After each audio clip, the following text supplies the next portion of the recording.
ইন্না লিল্লাহি মিয়া রাহমা, আল্লাহর নিকটে ছিল 100টি দয়া, আল্লাহর নিকটে ছিল 100টি দয়া, আল্লাহর নিকটে ছিল 100টি দয়া।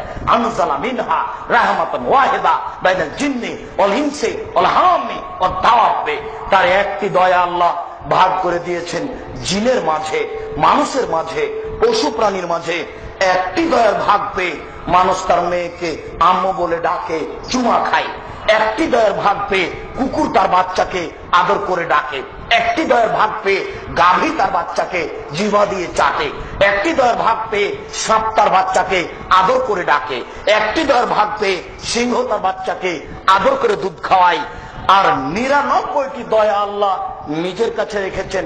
ইয়ারহামু বিহা আলা ইবাদিহি, এই দয়াগুলি দিয়ে আল্লাহ বিচারের মাঠে মানুষকে ক্ষমা করবেন। কি দিয়ে বোঝায় আপনাকে আমি বিচারের মাঠে আল্লাহ কত দয়াশীল হবেন?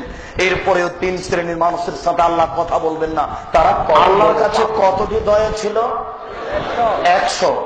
তার একটা দয়া আল্লাহ প্রাণীকে দিয়েছেন। প্রাণী বুঝা যায় না মনে হয়? প্রাণীর মধ্যে দিয়ে দিয়েছেন। এই একটি দয়ার ভাগ পেয়ে গাভীটা তার বাচ্চাকে এইভাবে চাটে খাচ্ছে, এইভাবে জিহ্বা দিয়ে চাটছে। আর একটি দয়ার ভাগ পেয়ে আপনার মেয়েকে আপনি এইভাবে চোয়া খাচ্ছেন। 99টা দয়া আল্লাহ নিজের কাছে রেখেছেন। এইগুলি দিয়ে বিচার মাঠে আল্লাহ মানুষকে মাফ করবেন। এরপরে আল্লাহ 3 শ্রেণীর মানুষের সাথে কথা বলবেন না। তারা কত বড় পাপী, আমি আপনাকে কি দিয়ে বুঝাই তারা কত বড় পাপী।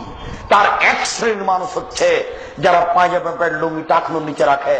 এই ছেলে, আমি তোমাকে 100বার বলেছি, জন্ম দিতে পারলেই মা হওয়া যায় না, জন্ম দিতে পারলেই বাপ হওয়া যায় না, প্রসাব করাতে পারলেই মা হওয়া যায় না, বাচ্চাকে দুধ পান করাতে পারলেই মা হওয়া যায় না। পাগলিও বাচ্চাকে প্রসাব করাতে পারে, পাগলিও বাচ্চাকে দুধ খাওয়াতে পারে। শোনো, এই যে তোমার ছোট ভাইটা প্যান্টটা পরে আছে টাকনুর নিচে, তোমার মা বলে না আব্বু আব্বু আব্বু করেছো কি?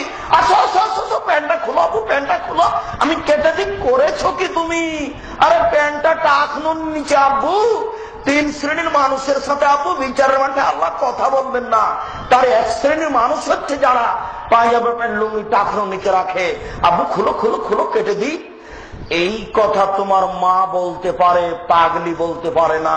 যদি তোমার মা না বলে তাহলে তোমার মা পাগলির চেয়ে খারাপ কিনা বলো? তোমার মাকে যদি আমি অশিক্ষিতা প্রমাণ করতে না পারি, জাতির সামনে বক্তব্য দেব না। তোমার মা এই কলেজের প্রধান শিক্ষিকা, প্রিন্সিপাল।